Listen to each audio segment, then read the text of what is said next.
Welcome back to another episode of the BizMagic podcast, your place for all things tech in your online business with some solid hits of general biz chat too. My name is Patty Meyer, and I am the CEO and founder of BizMagic, where my team and I support entrepreneurs who are overwhelmed by the back-end tech of their business. We create, implement, and teach the tweaks that help our clients make a bigger impact with less stress. Today's episode is going to be a little bit different because the day that this episode is released, which is July 1st, 2025, BizMagic is officially 8 years old. We started in 2017 on July 1st. So I thought I would take this time to celebrate a little bit and talk about some of the things I've learned in my business, some of the things I'm grateful for, and just basically have an episode where I just talk a little bit about BizMagic's journey, because I haven't shared that on the podcast. And yeah, just sort of my experience in 8 years. So I know that 8 years isn't necessarily like a milestone number. It's not five, it's not 10, but I think that any year that you're still standing in business is a milestone, especially in this time that we're in right now where things have been really challenging.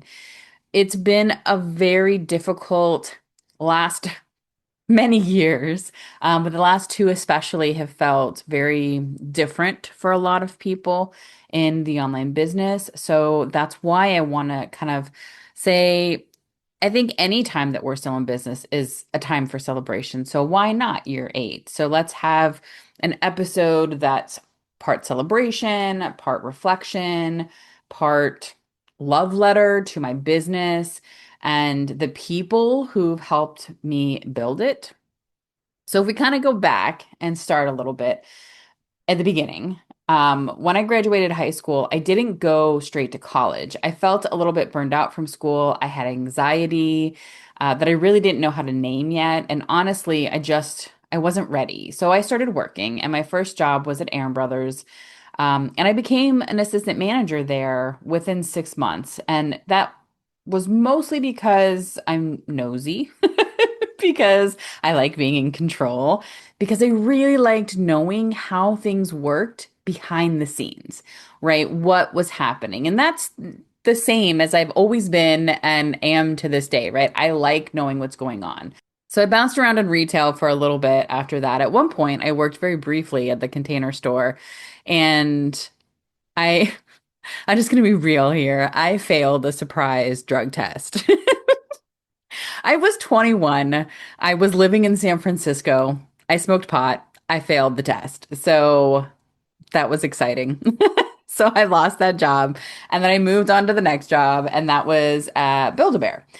And I really loved that. I was an assistant manager there. It was fun, it was goofy, and they closed that store in downtown San Francisco because of the location. And by that point, it actually was a really great time for the store to close for me personally, right? Not for the company, but for me. But I knew by that point that the corporate world wasn't for me.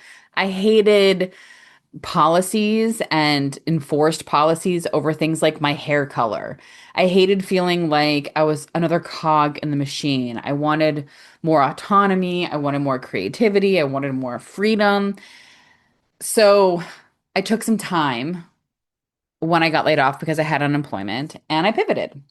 I'd done theater tech in high school, and I really loved it. Stage management, running lights and sound, all the behind the scenes things. My first show that I worked on ever as a stage manager was a chorus line, and to this day, I remember all the songs and all of the choreography, even though I wasn't in it. I was behind the scenes.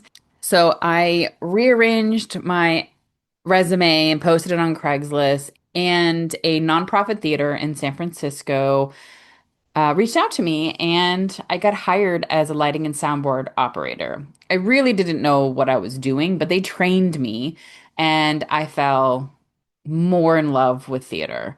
I ended up working there for 10 years. I wore every hat possibly imaginable there.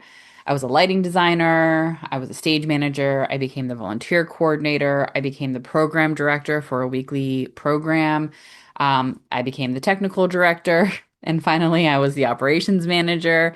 I managed the majority, if not all, of the front of house facing and technical personnel in that theater. And when we opened a new venue across the bay, I did it all, and I loved it. And at the same time that I was working at that theater for those 10 years, I was working part-time for a woman who was a contract recruiter. My job started with her as a personal assistant, but really quickly it morphed into a business assistant role. I was helping her with all of the tech stuff in her business, printers, documents, systems. And along the way, I was learning about remote work, like way before it was like a thing, right? So it was also my first taste of entrepreneurship because I was working in her home office and she was an independent contractor. And something really clicked with that. So during that kind of 10-year period of time, I was working both in a business, brick and mortar business, right? This theater, doing all of the behind the scenes stuff, learning all about business in that capacity. And at the same time, working with an entrepreneur and learning about that and how to work remotely and running a business and taxes and, all of that stuff. So eventually, I left the theater because I had always believed that I was supposed to be a psychologist ever since I was little. So I decided to go to City College. I left my job, which was terrifying, and because I loved it so much. And I went towards my AA in psychology and was all set to transfer to Texas A&M because during kind of that last second to last semester at City College, I moved to Texas for unrelated reasons. And so I was like, okay, great. I'm going to go ahead and transfer to Texas A&M, and that's where I'll get my bachelor's. But then I found out that half my credits wouldn't transfer, and I would need to take all of these classes again. It would cost a bunch of money. At that point, was in my early I was in my mid 30s, and I realized I probably wouldn't be practicing until I was in my late 40s to early 50s. So I took some time, I reevaluated. And that's kind of when it hit me. I was already helping people, right? I was really good at tech, I was good at business. I had years of experience managing people, systems, operation. What if I just started my own business? Although I guess at that time I didn't really think about starting a business, right? It wasn't a business I was starting. I was wanting to work for myself. And so I knew, okay, I needed a name and all of that. And so that's kind of when BizMagic was born. And one of my best friends, Tina, helped me name it. We went back and forth over names for quite a while. And eventually we hit BizMagic and it just felt really right. And I started finding my clients on Craigslist. And because that's what you did back then. And then by what felt like kind of luck to me, I was connected with and started working with Marcia Shander of yesyesmarcia.com. And she had a really devoted audience, and they were very much my people. A lot of female entrepreneurs doing really amazing stuff. And she was doing weekly newsletters at that point, and she loved working with me. So she started shouting me out, and that kind of changed everything. And to this day, I can trace about 75% of my clients back to Marcia in some form. Some of them are like 3 or 4 degrees separated, but her referrals referred people, and those people referred more people. And that ripple effect is really what built the foundation of BizMagic. And so while that feels like luck, I want to acknowledge that I was also good at what I did. And so there's a reason that people kept referring. But it was really, there was a lot of luck involved as well as, the right person that I was connected to. And so I think that that's kind of the first big lesson, right, that I learned in my business is that sometimes you get lucky. And you also have to show up and you have to do great work and give people a reason to keep referring you. But that was a big lesson. And then as things picked up, I reached a point where I had to hire help. So first, it was for client work. And then eventually I needed my own assistant. And that felt like a really huge moment to me when I realized I was drowning in emails. I needed somebody to help me kind of get out of my own way, keep me on task, all of that. From there, we just kind of kept growing, and I just sort of accidentally turned into an agency. And we had 18 people on the team at our kind of biggest, and I we had two retreats where people flew in from various parts of the country to hang out together. We hit our first 10K month, we hit our first 20K month, then we hit a nearly quarter million in annual revenue, which that's all gross, by the way, which is important to say because net is another story. So it was a lot. It was a lot of really great stuff that kind of happened over the years, and it was just so much fun. But it wasn't all perfect all the time, right? I mean, I don't think any experience in life is, and definitely no business is. I mean, there was so much good that was happening. But other things that I've learned, right? In 2022, I scaled too fast. We had a huge influx of interest. And instead of creating a wait list like I had done in the past, I kind of rushed to hire new client managers or account managers. And I didn't train them well. I didn't vet them well. And it backfired pretty hard. And we lost clients. I had to issue refunds. I burned through money that I didn't really have. BizMagic still wasn't super crazy profitable. So I burned through money and I had nothing to show for it. I ended up losing those three client managers because of poor hiring decisions and many clients in the process. So I learned that you can't scale faster than your systems, right? Don't let ego and urgency override your intuition. That was a really big lesson for me. To always prioritize my training and processes when you're running an agency. Because again, I don't think I realized by that point that I was running an agency. I didn't have an agency mindset. I didn't intend to become an agency, but I was. I was an agency. And running an agency is different from being a solopreneur a lot. And it's different from even running a business with employees. It's a different beast. It requires a different structure. It requires a structure and systems and delegation and clear communication. It's a whole different thing. And if you don't treat it like an agency, it's not going to be super successful. So that was a really huge lesson for me, was to stop and really step into my business as an agency, treat it like an agency, and to not get so ahead of myself and so excited at the potential of making money and having all the clients, but to really, when I started my business, it was all about the relationship. It was all about helping people. And I think that while I was still doing that during this period, I had lost a little bit of that touch, right? And so that really taught me to get back in touch with that, to slow back down. And it did teach me that I don't want to be quite that size, that a smaller agency, should I stay an agency long term, is going to be a better fit for me than a bigger agency, right? So, some other lessons that I learned along the way: boundaries matter. I don't work weekends or answer emails at all hours. I don't work evenings. I built this business so that I could have a life, and have life balance, and that the business isn't running me. Now, sometimes I work weekends, sometimes I work evenings, but the fact is that I choose that, and I choose that with intention. So boundaries are really huge. Boundaries with who I want to work with, boundaries with how I choose to be connected with the people that I work with, both in my team and in my clients. Those are really important. Which leads me to another thing that I learned, which is that you get to choose your clients. I've fired clients who were disrespectful to me or my team and have zero regrets. Zero. I've fired clients who have tried to poach my team members. I fired clients who were condescending to my team members. who hired us but wouldn't actually hold space and allow us to do our job. They weren't fits.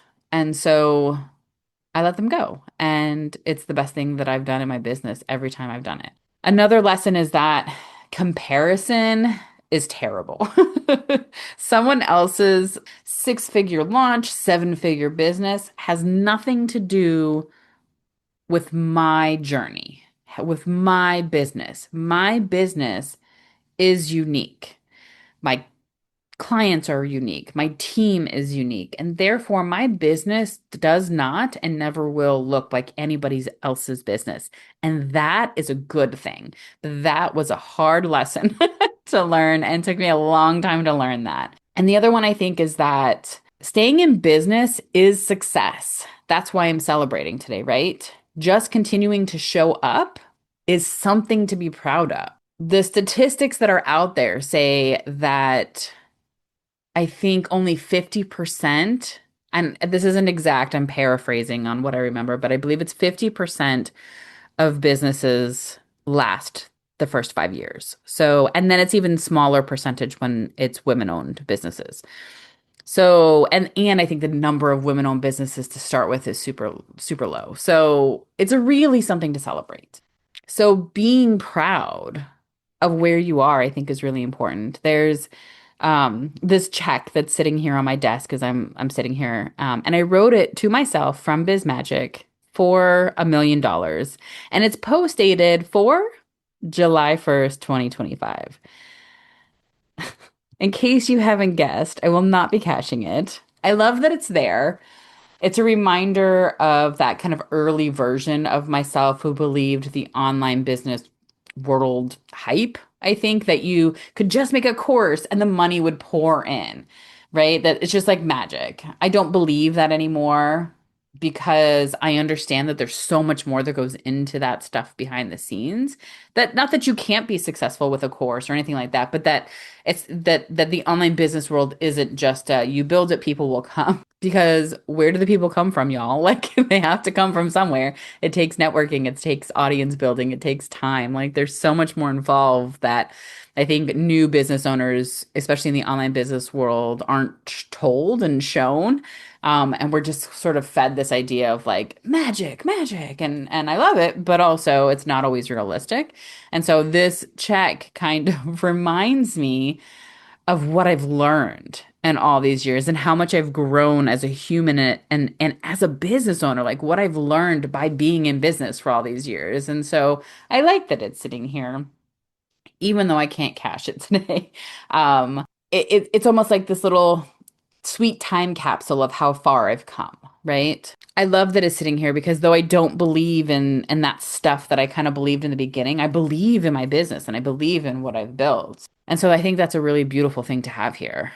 So other things that I really love about my experience in BizMagic and what I love the most is my team. I love my team and every iteration of my team since the beginning because they're like all businesses, there's iterations of teams, right? Different people come and go and all of that. But I love my team. These people are brilliant and funny and kind and ridiculously talented. Adriana, my right-hand woman, keeps everything running and keeps me accountable like nobody else. I trust her completely.